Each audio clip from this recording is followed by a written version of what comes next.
गुजरात के वडोदरा में Baroda heart institute के विशेषज्ञ डॉक्टर्स ने एडवांस मेडिकल साइंस की ट्रीटमेंट से 41 साल की महिला को नया जीवन दिया है। वडोदरा की 41 वर्षीय महिला छाती में दर्द और सांस की तकलीफ की दिक्कत के साथ बड़ौदा हार्ट इंस्टीट्यूट में भर्ती हुई थी। उनकी स्थिति काफी क्रिटिकल थी। ऐसे में बड़ौदा हार्ट इंस्टीट्यूट के विशेषज्ञ डॉक्टर्स की टीम ने समय रहते निदान कर आधुनिक मेडिकल ट्रीटमेंट का इस्तेमाल कर महिला की जान बचाई है, जिस पर बड़ौदा हार्ट इंस्टीट्यूट के विशेषज्ञ डॉक्टर्स ने जानकारी दी।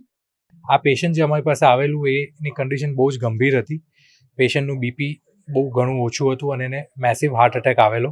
આવા ટાઈપના દર્દીઓમાં 50% કરતાં વધારે મૃત્યુ થઈ જતી હોય છે. આ કેસમાં આપણે ઇમરજન્સીમાં એન્જિયોગ્રાફી અને એન્જિયોપ્લાસ્ટી માટે પેશન્ટને લીધેલું હતું.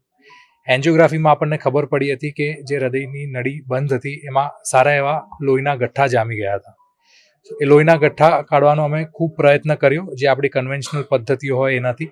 થ્રોમ્બસ એસ્પિરેશન જે આપણે કહીએ છીએ એનાથી અમે પ્રયત્ન કર્યો, બલૂનિંગ કર્યું, પણ તે છતાંય આ નળી ખુલી ન હતી.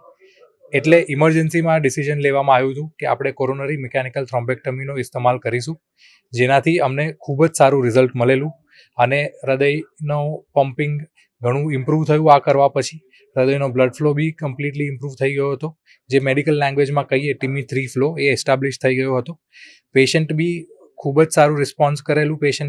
પેશન્ટ 3 થી 4 દિવસમાં ઘરે જતું રહ્યું હતું અને અઠવાડિયા પછી ફોલોઅપમાં આવ્યું ત્યારે પેશન્ટ ઓલમોસ્ટ નોર્મલાઇઝ થઈ ગયું હતું. પેશન્ટને કોઈ તકલીફ ન હતી. આપણે એક નવી પદ્ધતિથી બરોડા હાર્ટ ઇન્સ્ટિટ્યૂટમાં એક દર્દીનો ઉપાય કરવામાં આવ્યો છે. જે દર્દી એક મેસિવ હાર્ટ એટેક સાથે આવ્યા હતા અને જનરલી આ પ્રકારના હાર્ટ એટેકમાં દર્દીના કોમ્પ્લિકેશન થઈ, હાર્ટ એટેકની કોમ્પ્લિકેશન થઈ અને એમને જિંદગી જોખમમાં મુકાય એવા ચાન્સ 50 થી 60% આસપાસ રહેલા હોય છે.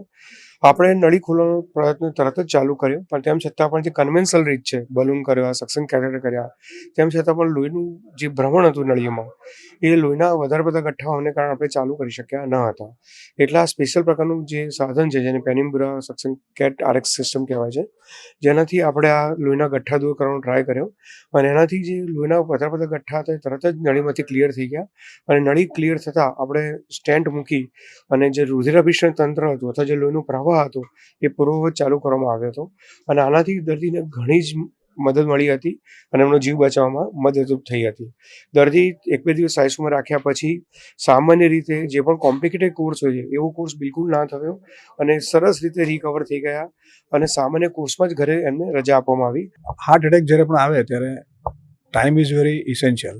એટલે હાર્ટ એટેકની ટ્રીટમેન્ટમાં એઝ અર્લી એઝ પોસિબલ આપણે ટ્રીટમેન્ટ કરવાનું નક્કી કરીને ડૉક્ટરને ટ્રીટમેન્ટ કરવા કન્સેન્ટ આપીએ અને ટ્રીટમેન્ટ પૂરી કરીએ એ બહુ જરૂરી છે.